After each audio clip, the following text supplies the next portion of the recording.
saya mulai dalam hitungan 3, 2, 1. Namun sebelum itu apabila ada info atau instruksi mohon cuma katakan aja untuk bisa diserap karena saya nanti akan distraksi.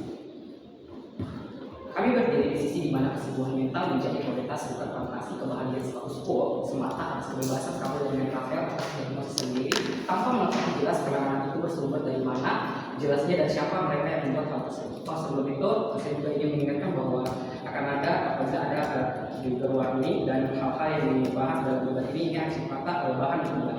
Oke, lanjut. Saya menjelaskan apa sih self diagnosis itu. Self diagnosis itu dimana kamu menyatakan atau mencoba untuk secara diri sendiri, secara meriset atau menentukan apa yang sedang kamu derita dan segala macamnya terkait kesehatan mental melalui search internet dan segala macamnya. Dan kemudian saya di sini juga menjelaskan apa itu diri terapi, di mana kamu ketika kamu mencoba untuk mencari sumber-sumber terkait pada buku-buku tertentu yang kamu baca dan kamu memotivasi kemudian hari karena isi dari buku-buku tersebut tanpa kamu mengetahui siapa yang membuat buku tersebut dan apa latar belakang pembuat buku tersebut secara signifikannya dan dari mana mereka.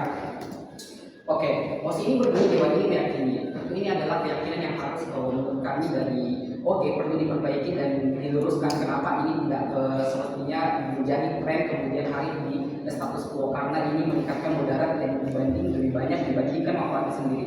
Satu, self diagnosis berbahaya dan menyesatkan. Kenapa? Karena ketika kamu mencoba untuk mendiagnosis diri kamu sendiri itu kamu tanpa tahu kamu mendalami ilmunya itu semata-mata berbahaya, justru akan memperparah kamu di kemudian hari, justru akan membuat kamu menjadi lebih parah dan kemudian hari memerlukan biaya yang lebih kemudian yang saya paham dari tim posisi akan mengatakan bahwa tidak semua orang akan mempunyai biaya untuk melakukan psikologi dan segala macam karena mereka mahal. Tapi di sisi kami kesehatan dan kesehatan itu lebih penting. Apa yang berbicara soal kesehatan mental ini jauh lebih penting dibandingkan kesehatan fisik lainnya, karena ini bercampur kesehatan. Jadi ini tidak bisa ditukar dengan biaya menurut saya, karena ini harus diusahakan dan dilakukan, dan bahkan banyak psikolog-psikolog di sana yang masih membuka ruang-ruang yang masih lebih murah kalau mereka mengatakan bahwa psikolog itu mahal. Oke, kemudian selanjutnya beralih ke poin selanjutnya bahwa bimbing cenderung menyesatkan dan memperparah toksik atau memperparah sesuatu kesehatan mental yang sendiri. Karena kenapa? Mereka ditulis oleh orang-orang yang tidak berpengalaman di bidangnya, oleh karena itu mereka bisa saja memberikan informasi sesat yang mungkin ketika saya menanyakan si A dan si A menderita anxiety dan kemudian dia membagikan kisahnya kepada saya dan segala macamnya, kemudian saya menuliskan buku dan tidak semesta yang saya tulis itu benar, karena pada akhirnya itu bertentangan dengan apa ilmu yang telah ditanamkan pada psikologi, karena itu bisa jadi berisi toxic positivity dan segala macamnya, dan ini menyesatkan dan memperparah itu kan yang membacanya, karena mereka akan berusaha termotivasi dan merasa bahwa sepertinya saya menjadi seperti ini karena berdasarkan buku ini saya memotivasi diri saya bahwa ini penyakitnya berdasarkan begini dan harus menyelesaikan seperti ini, yang kemudian hari akan justru memperparah karena itu tidak ditangani dari akarnya. Ibaratnya kamu hanya mencabut rumput dari daun-daunnya saja, ketika kemudian hari akan tumbuh lebih lebat lagi dan bahkan bisa menyebar di kemudian hari. Oke, praktik ini membuka ruang kesalahan fatal dalam penanganan kesehatan mental. Banyak orang yang menafsirkan ini benar karena kamu tidak perlu membayar banyak ke orang-orang psikolog, tapi ini justru kesalahan fatal yang perlu ditangani, karena kamu justru tidak boleh untuk kami tidak menyalahkan untuk melakukan search atau apapun di internet, karena di sini kan yang maksudnya bersumber dari mana jelasnya dan siapa boleh saja. Kami di sini mendukung untuk melakukan search, tapi di sini kami tidak boleh menerapkan hal tersebut karena hal ini lebih mempunyai banyak mudarat daripada manfaatnya. Di mana manfaat itu kamu tahu kalau itu kamu sepertinya akan mengidam, tapi kamu nggak boleh percaya semata-mata. Kamu sebenarnya juga menilai psikologi untuk memastikan hal tersebut, karena itu juga akan menjawab di sisi mereka bahwa psikologi itu mahal, karena kamu bisa nge-search tapi kamu nggak boleh percaya dengan hal itu. Dan kami mendukung untuk kamu melakukan search itu, karena memang teknologi dan digital berkembang secara sangat pesat, tapi sangat disayangkan untuk kamu ketika kamu percaya dengan hal tersebut dan mendalam tentang kata kamu percaya psikologi dan kepada orang-orang yang berpengalaman.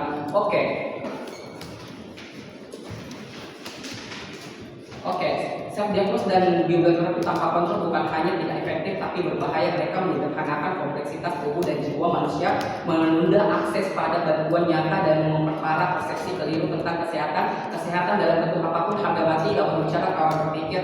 Terima kasih, kami bangga berada di OG. Baik, terima kasih atas pidatonya. Selanjutnya saya panggilkan pembicara pertama dari tim oposisi pembuka untuk menyampaikan pidatonya.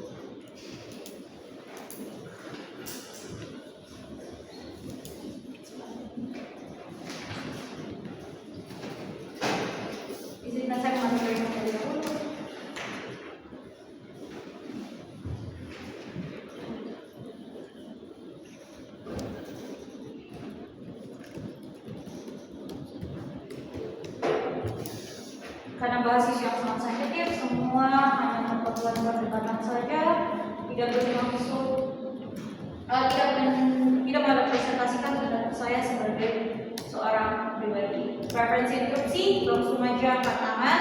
Kalau proses cukup, saya kasih waktu buat interupsi. Oke.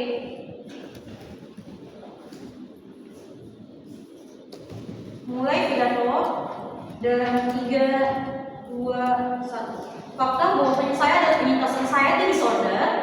Kenapa saya bisa untuk bantu dan berani mengatakan seperti itu? Karena ya ada biblioterapi, ada self diagnosis yang eksis status quo. Butuh bertahun-tahun keberanian untuk seorang penyintas untuk berani dan bahkan meminta pertolongan. Karena satu, mereka bingung minta bantuan kemana. Dua, mereka merasa gagal menjadi manusia. Tapi tiga, mereka bingung dengan apa yang terjadi. Saya bingung kenapa tiba-tiba saya gemeteran di siang hari yang sangat cerah. Saya bingung kenapa saya tiba-tiba ketakutan menghadapi seseorang. Itu tidak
terapi. Tapi secara gamblang beliau menuliskan jangan pernah self diagnose, lanjutkan ke hasil kesehatan mental. Justru kan ada self diagnose, justru kan ada biblioterapi. Mereka selalu menyarankan untuk akses kesehatan lebih lanjut. Karena ketika tidak ada kedua hal itu, saya akan bingung kenapa saya tiba-tiba gemeteran di siang hari yang seharusnya saya merasa ceria. Tapi dua, kenapa diagnosis pribadi justru lebih baik? Satu, diagnosis pribadi adalah bentuk preventif kalau misalnya akses internet bahwa saya didiagnosis dan lakukan pertolongan pertama. Maka dari itu bangga menjadi Terima kasih atas pidatonya. Selanjutnya saya persilakan kepada pembicara kedua dari sisi pemerintah pembuka untuk menyampaikan pidatonya.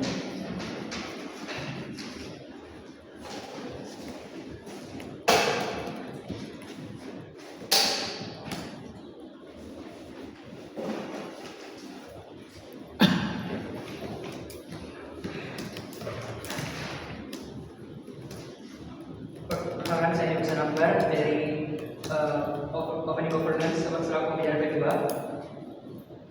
Baik dewan juri yang saya hormati dan teman-teman saya yang saya banggakan. Yang pertama, kami akan menuliskan bahwa self diagnosis ini adalah mereka tidak ke psikolog, mereka melakukan biblioterapi. Artinya adalah saudariku dari tim sebelah itu salah menangkap mosi argumen. Oke, baik. Yang pertama adalah saya ingin mengatakan bahwa saudariku tadi terlalu fokus ke salah satu match saja, yaitu anxiety disorder. Nah, bagaimana misalnya ada satu kasus ketika ada gejala di kepala kita. Nah, bagaimana kita mendiagnosis tadi tersebut? Nah, tadi kemudian saudariku mengatakan bahwa dia bisa diagnos kemudian pergi ke psikolog. Kenapa tidak ke psikolog langsung untuk menanyakan? Karena akan lebih gampang dan akan lebih jelas ketika kita langsung ke profesionalnya. Kemudian saya ulangi bahwa WOS ini adalah diyakini bahwa tren yang meningkat dalam melakukan diagnosis sendiri terhadap kesehatan mental dan penggunaan biblioterapi tidak terima kasih lebih banyak menimbulkan mudarat daripada manfaatnya. Nah, kenapa? Yang pertama adalah kurangnya akurasi dalam self diagnosis. Yang pertama adalah karena kita melakukan self diagnosis misalnya di internet, terkadang jurnal atau sumber yang lainnya tidak akurat atau tidak valid, sehingga bisa jadi atau bahkan besar kemungkinan apa yang informasi kita dapat tidak sesuai apabila kita langsung ke profesionalnya. Yang kedua adalah minimnya intervensi profesional. Self diagnosis itu bisa menyebabkan bahwa orang-orang seterusnya akan lebih percaya terhadap self diagnosis dibandingkan langsung ke profesional. Yang ketiga, biblioterapi tidak bisa untuk semua kasus. Kenapa? Karena biblioterapi tidak bisa dipakai semua kasus. Contohnya tadi, kasus anxiety disorder. Kemudian bagaimana dengan kasus lain? Banyak sekali kesehatan yang lain yang tidak dapat menggunakan self diagnosis dan yang maksudnya adalah hasilnya tidak akurat. Sangat sulit untuk tanpa bantuan oleh profesional. Kemudian normalisasi melalui media sosial, yaitu normalisasi bisa menimbulkan mudarat, yaitu orang-orang akan lebih percaya semata-mata oleh informasi yang diterima dibandingkan oleh profesional itu sendiri. Intinya adalah self diagnosis dan biblioterapi bisa menjadi awal kesadaran, namun tanpa bimbingan profesional, tren ini lebih berpotensi membahayakan daripada membantu. Oleh karena itu penting untuk langsung berkomunikasi dengan profesional terkait dengan apa kesehatan yang sedang kita hadapi. Dengan kata lain, kami sangat setuju terhadap mosi, yaitu kami yakin bahwa tren yang meningkat dalam melakukan diagnosis sendiri terhadap kesehatan mental dan penggunaan biblioterapi lebih banyak menimbulkan mudarat daripada manfaatnya itu sendiri. Mungkin cukup sekian dari kami. Lawan berbicara adalah kawan berpikir. Saya panggil sebagai opening government. Baik, terima kasih atas pidatonya. Selanjutnya saya panggilkan pembicara kedua dari sisi oposisi pembuka.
5 menit 20 detik saya berbicara, dimulai dari saat saya membaca puisi.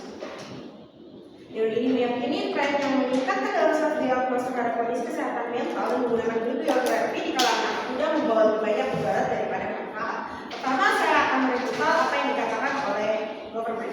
Government bilang mereka nggak kasih alternatif lain soal biaya. Mereka bilang, oposisi akan bilang kalau kita tidak semua orang bisa mengakses kesehatan mental karena biayanya, tapi mereka tidak memberikan solusi apapun. Artinya bahwa mereka gagal untuk meribukan apa yang kami akan argumenkan yang sudah diargumen oleh pembicara bersama saya. Padahal petani, nelayan, masyarakat kelas bawah, masyarakat yang miskin untuk makan nasi saja itu adalah hal yang sangat eksklusif, sangat mewah untuk mereka. Bagaimana bisa mereka mampu menyisipkan penghasilan mereka untuk kesehatan mental?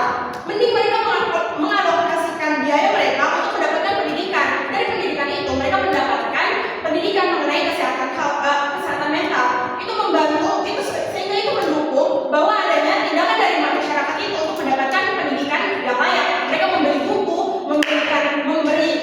bisa membeli akses-akses yang dapat membantu mereka untuk mengakses kesehatan mental. Kemudian barusan pada government bilang bahwa itu akan berdampak bahaya pada tim oposisi apabila mereka hanya mendapatkan pengetahuan lewat self diagnosis mereka sendiri. Tapi government juga sekali lagi mereka nggak jelaskan seperti apa bahaya yang kamu terima saat kamu self diagnosis. Artinya mereka nggak sanggup untuk memberikan pembuktian kepada kami. Jauh dari yang terhormat. Kemudian saya akan masuk ke argumen. Pertama, Mosi ini bilang kalau self diagnosis ini merupakan tren yang eksis saat ini. Kemudian apa yang menjadikan ini menjadi tren? Artinya banyak orang yang sadar kalau ada hal yang mudah untuk mempermudah kamu aware dengan mental health sendiri. Muncullah podcast, muncullah konten-konten yang membahas mengenai mental health. Berarti konsumen untuk isu mental health ini artinya banyak, artinya mulai membludak. Artinya apa? Bahwa selama ini masyarakat itu sebetulnya nggak bisa mengakses profesionalisme dari mental health itu sendiri. Mereka nggak mampu untuk pergi ke psikiater hanya untuk bilang kalau dok saya kenapa, saya sakit apa, kenapa saya bergetar seperti yang sudah dijelaskan oleh pembicara pertama saya sebagai aktor dari kasus ini. Kemudian semudah kamu membuka HP, semudah kamu menonton video YouTube, kamu bisa tahu, oh sepertinya saya minta ini, oh sepertinya saya menderita itu, oh sepertinya saya butuh ini, oh sepertinya saya merasakan gejala yang dialami oleh apa yang dibilang oleh podcaster ini. Jadi saya mau datang ke psikiater untuk memberikan pembuktian bahwa apa yang saya pikir sebelumnya, apa yang saya dapatkan lewat pembuktian media sosial yang saya dapatkan ini benar adanya. Kemudian mengapa di sisi kami menganggap bahwa ini membawa banyak manfaatnya yang lebih signifikan daripada kemudaratannya.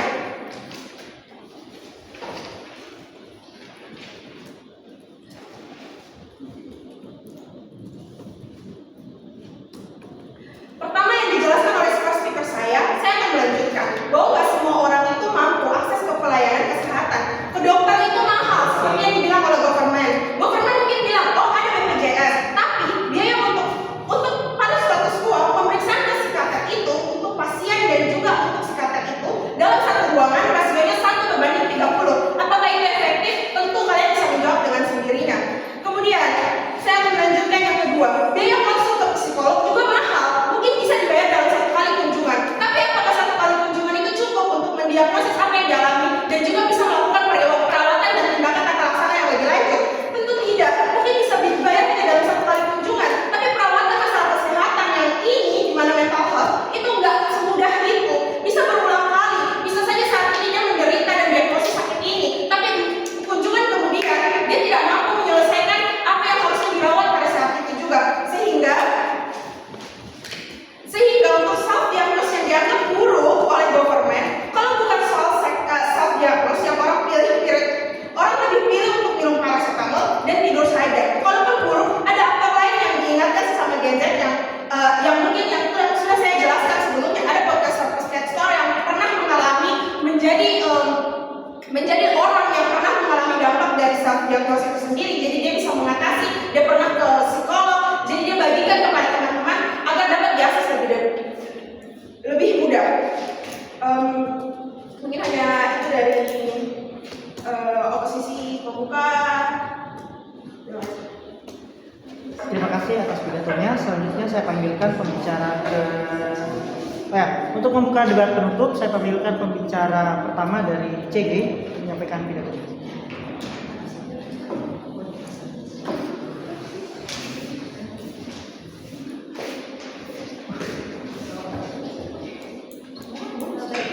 Apabila ini apa yang saya akan saya ucapkan ini hanya untuk berdebat, jika ada yang tersinggung atau rumit, mohon maaf.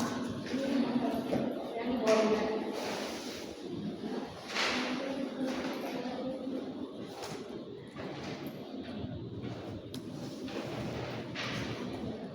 Debat akan saya mulai dalam 3, 2, 1. Pertama saya akan merespon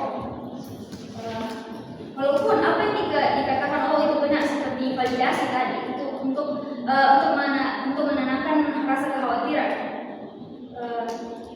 tapi hal tersebut tidak menutup kemungkinan aktor tersebut tidak akan terkena dampak kesehatan mental. Bisa saja ketika adanya validasi, aktor tersebut malah tenang akan serta kurang waspada dengan apa yang ia rasakan saat ini dan telah ditangani, dan akhirnya dia mengurungkan untuk pergi ke psikolog. Akhirnya telah ditangani oleh psikolog dan akan memperparah, padahal bisa saja ditangani lebih cepat. Ini menghindari ini juga dapat menghindari dampak panjang dan hal yang fatal.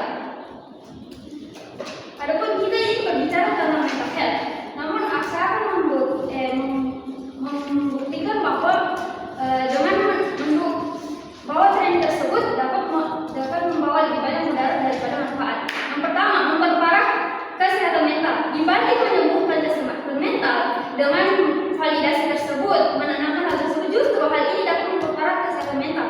Misal kita merasa stres, mood kurang bagus, dan kita langsung mendiagnosa sendiri tanpa pergi ke dokter yang memang ahlinya, sehingga kita mendiagnosa bahwa kita kena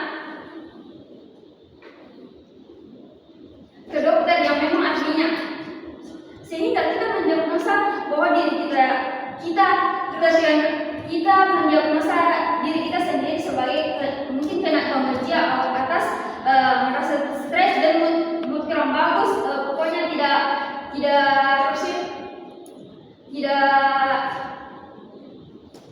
akibatnya kita tambah khawatir dan tambah stres. Jadi di sini ini bukan diagnosa tadi itu memperparah, bukan menyembuhkan, apalagi dengan validasi tersebut. Yang kedua adalah salah paham. Dengan hanya melihat buku misal di terapi yang kita tidak tahu siapa yang menulisnya, bahkan bisa saja bukan ahli psikologi yang menulisnya. Kita juga tidak tahu apakah yang menulis mempunyai pengalaman yang benar terjadi seperti yang dituliskan di buku tersebut. Hal ini pada akhirnya membawa dampak buruk karena informasi pada buku tersebut tidak akurat sesuai.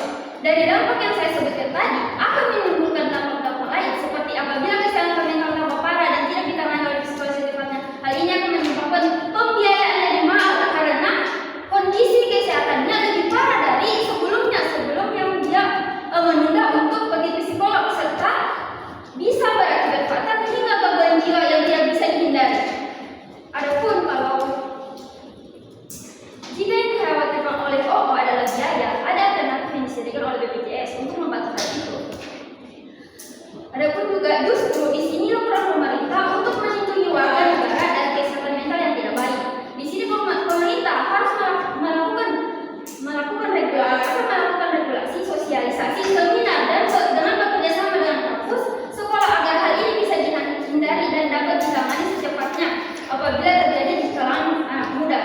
Yang kedua itu kerjasama dengan posyandu agar misal apabila berpendapat itu hanya untuk di sekolah, itu hanya untuk di universitas, bagaimana orang-orang yang di sekolah? Ini adanya regulasi lagi kerjasama dengan posyandu agar mengadakan pemeriksaan setiap bulan di daerah-daerah setempat yang mungkin sulit dijangkau, sulit mengakses fasilitas kesehatan agar hal seperti itu bisa dihindari, ditangani secara cepat. Hal ini tidak dapat terjadi. Serta ini juga satu peran yang sangat penting, yaitu mengedukasi orang tua agar lebih memperhatikan anak mereka. Seperti yang kita tahu di status quo, orang tua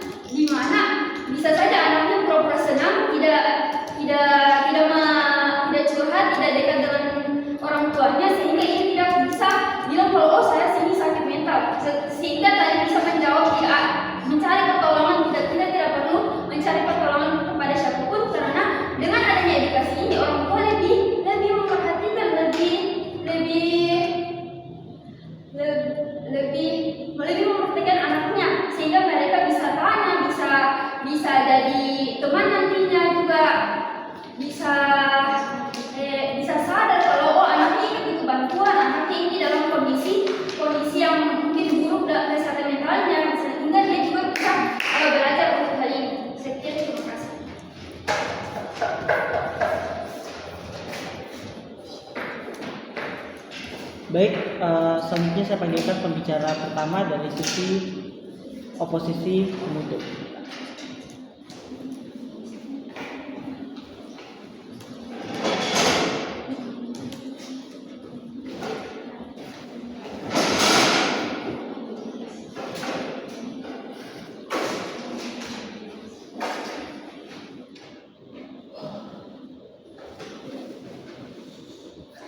Baik, perdebatan akan dimulai dalam hitungan 3, 2, 1. Dewan juri, sejak awal perdebatan ini melangkah kemana-mana, tidak ada karakterisasi sama sekali yang kami temukan dari seluruh pembicara, dari seluruh trio. Karena di sisi kami, di sini aktornya adalah anak muda, artinya bagaimana pada akhirnya anak muda yang paling rentan untuk terkena kesehatan mental ini. Dewan juri, siapa saja yang paling sering anak muda yang paling sering ketika untuk mendapatkan isu kesehatan mental? Satu, mereka adalah dari keluarga yang broken home. Mereka sejak awal adalah keluarga yang tidak stabil. Artinya, kami juga sudah sekaligus menentang apa yang disampaikan oleh pihak pro. Karena ketika misalnya mereka bilang bahwa orang tuanya akan hadir kepada mereka akan otomatis kesehatan mental mereka akan terjaga. Itu juga pada akhirnya membunuh argumen mereka sendiri, karena satu, mereka akhirnya mengakui bahwa apabila kamu tidak expert pun kamu bisa menjaga kesehatan mental anak kamu. Karena orang tua lihat bahwa orang tua bukanlah expert, kamu tidak memiliki orang tua yang expert pada akhirnya. Nomor dua, dari keluarga yang misalnya punya ekonomi yang rendah, adanya di kemiskinan struktural, itulah yang membuat pada akhirnya kesehatan mental itu isu kesehatan mental itu terjadi. Kamu tidak bisa keluar bilang bahwa saya ini memiliki kesehatan mental yang buruk, sehingga kamu misalnya langsung diglorifikasikan untuk kamu langsung pergi ke psikologi saja, kamu dijustifikasi demikian. Kebanyakan ketika kamu memang hidup di lingkungan yang tidak mendukung, kamu hidup di lingkungan yang miskin, yang tidak ada akses, yang sulit akses dan lain sebagainya, kamu akan diekspektasikan untuk apa? Kamu akan diekspektasikan untuk tetap mendiagnosis dirimu sendiri, kamu menjaga dirimu sendiri, karena satu-satunya yang bisa satu-satunya yang bisa dipercaya adalah diri kamu tidak dipedulikan sama orang lain, karena itulah pada akhirnya kesehatan mental itu terjadi, bukan? Namun dewan juri, sehingga apa? Sejak awal mereka bahkan tidak punya ruang untuk berdiskusi akan masalah mentalnya. Mereka tidak memiliki akses kemana-mana, mereka betul-betul sendiri di lingkungan itu, karena dewan juri kami sudah mengkarakterisasikan anak muda yang kami maksud adalah anak muda yang miskin dan lain sebagainya. Artinya aktor rentan di sini adalah aktor rentan yang kamu justifikasi adalah yang paling benar dan yang paling valid, karena sejak awal mereka sama sekali mereka mulai kemana-mana, mereka menyinggung soal petani dan lain sebagainya. Dan kami rasa sebenarnya yang memiliki beban mental yang paling kuat itu adalah mereka yang bekerja sangat keras, misalnya mereka yang memiliki mental yang paling tidak stabil, dan terutama anak muda yang saling ada di umur yang masih labil dan lain sebagainya. Namun dewan juri yang terhormat lihat bahwa sebenarnya musik ini sangat harmless. Dewan juri, tidak ada bahaya yang ditimbulkan, karena ketika kamu bukan expert pun, namun kamu misalnya bisa mengalami atau pernah mengalaminya, misalnya mengalami anxiety dan lain sebagainya, kamu bisa sembuh sendiri ketika misalnya kamu mengikuti hal-hal yang ada di TikTok misalnya dan lain sebagainya. Misalnya ketika kamu sebagai orang yang terkena anxiety, kamu melihat adanya motivasi dari motivator yang ada di TikTok, kamu kemudian termotivasi, bukan demotivasi, karena dewan juri ini dewan juri ini sangat harmless, tidak ada bahaya apa yang ditimbulkan. Ketika kamu mendapatkan pengalaman, kamu bisa belajar itu dari kondisi kamu sendiri, karena kamu yang paling memahami diri sendiri, dewan juri. Namun yang kedua, dewan juri, kami juga percaya jika kamu hadir sebagai aktor yang rentan, kamu akan banyak mendapatkan kerugian, karena kamu sebagai korban, kamu yang mengalami, kamu yang paling mengetahui diri kamu, sehingga apa? Pada akhirnya kamu yang most likely itu kamu akan self diagnosis sendiri. Bagaimana ketika misalnya kamu menganggap bahwa saya sudah mempunyai gangguan ini, saya tidak bisa tidur di malam hari, saya tidak bisa kurang makan, saya selalu lemas dan lain sebagainya, kamu cenderung akan langsung membaca misalnya buku-buku yang ada, kamu bisa mengakses itu. Karena kenapa? Kamu yang pasti yang pertama, kamu pasti langsung mencari hipotesis utama sebelum misalnya kamu ke psikolog dan lain sebagainya. Dewan juri, mengapa ini penting? Ketika misalnya kamu merasa bahwa tidur, kamu pasti langsung mencari misalnya di Google dan membaca jurnal dari orang-orang yang tidak expert misalnya dari pengalaman mereka, apakah pada akhirnya mereka ini apa yang sedang mereka rasakan, apa yang akan mereka lakukan untuk mengurangi isu kesehatan mental ini, misalnya dengan istirahat, tidur dan lain sebagainya. Kemudian ketika semua ini sudah tercapai, kamu melakukan itu dan pada akhirnya kesehatan mental kamu baik-baik saja, maka kamu tidak membutuhkan psikologi, kamu tidak butuh kamu tidak butuh manfaat daripada sisi pemerintah, karena pada akhirnya apa? Kamu bisa eksis sendiri, kamu bisa berdiri dengan kakimu sendiri pada akhirnya tanpa memerlukan misalnya diagnosis dari profesional. Karena pada akhirnya di sisi kami juga di sisi kami ini sangat tidak berbahaya, karena pada akhirnya yang membuat buku dan juga hal-hal yang misalnya eksis di dunia yang misalnya kayak mereka khawatirkan adalah orang yang tidak eksis dan lain sebagainya, itu adalah hal-hal yang biasa saja dan biasanya itu tidak harmful. Baik, kami sangat berterima kasih. Terima kasih atas pidatonya. Selanjutnya saya panggilkan pembicara kedua dari sisi pemerintah penutup untuk menyampaikan pidatonya.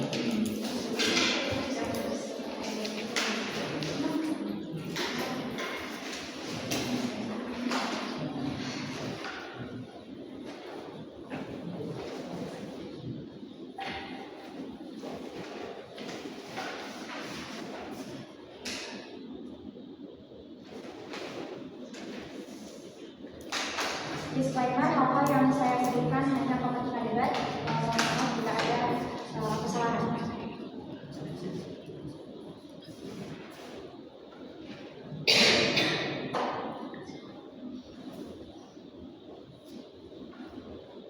Sebagai tim CG, sebagai pembicara kedua, saya akan merespon apa yang disampaikan oleh tim OO, yakni sempat menyebutkan bahwa diagnosis pribadi lebih bagus, tapi juri kami mengatakan ini tidak bagus.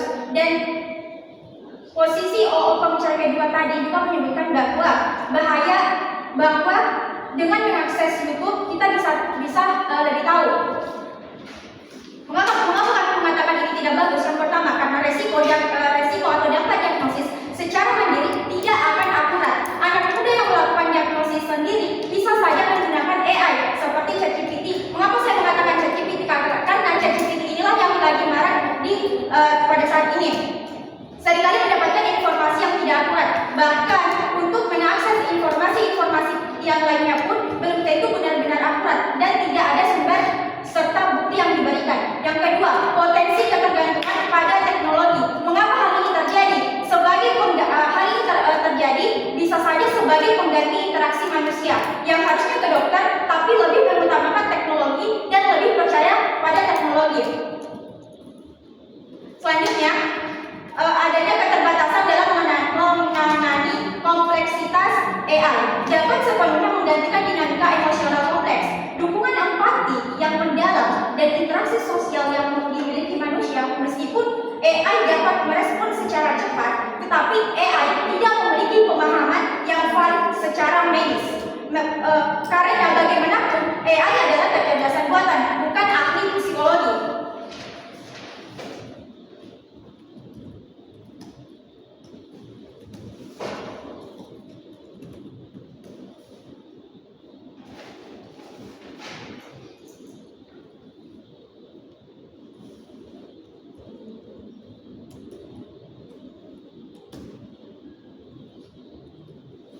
Selanjutnya, terkait dengan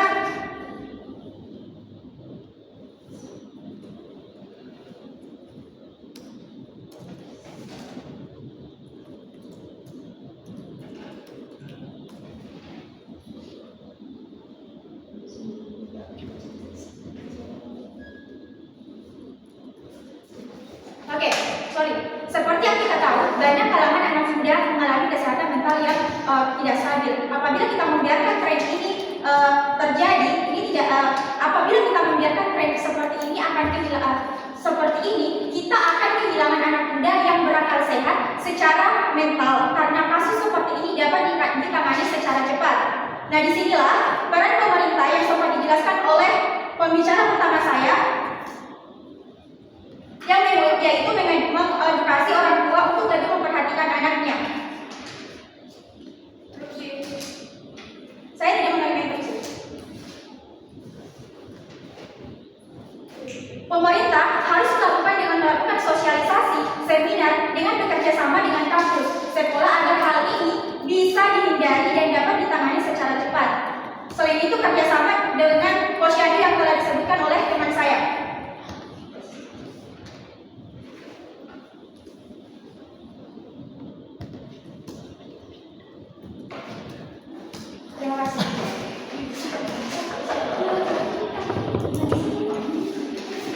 Untuk menutup keseluruhan perdebatan ini, saya panggilkan pembicara kedua dari sisi oposisi penuntut.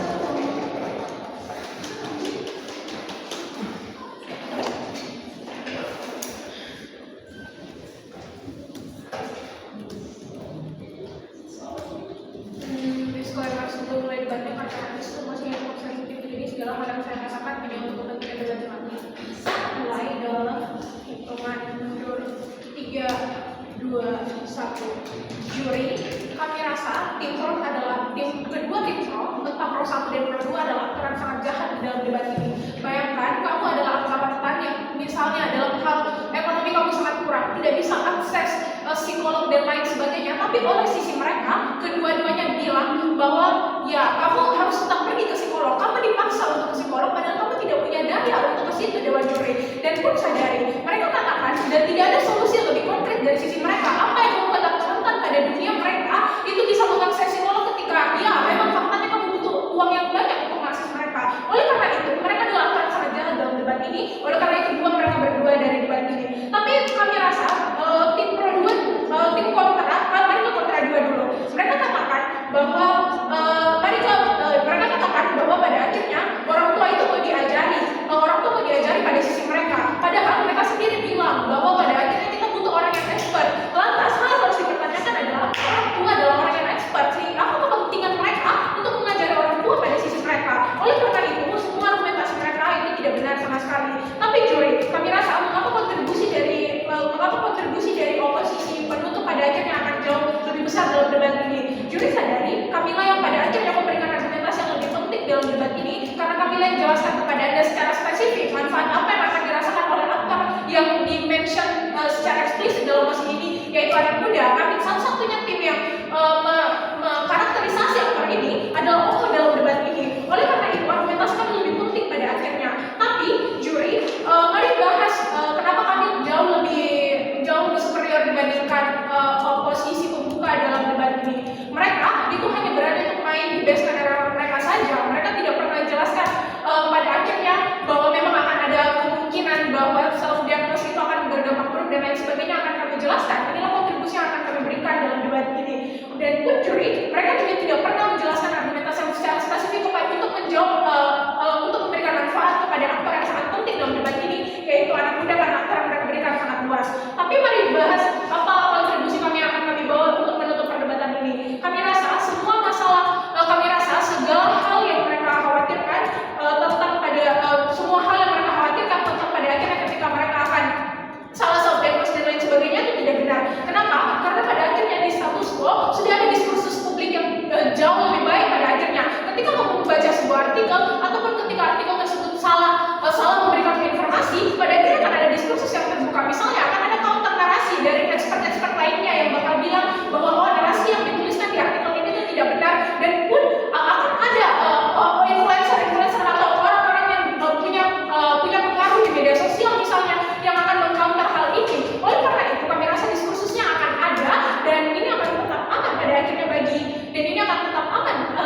itu tadi adalah speech yang menutup perdebatan kita pada hari ini.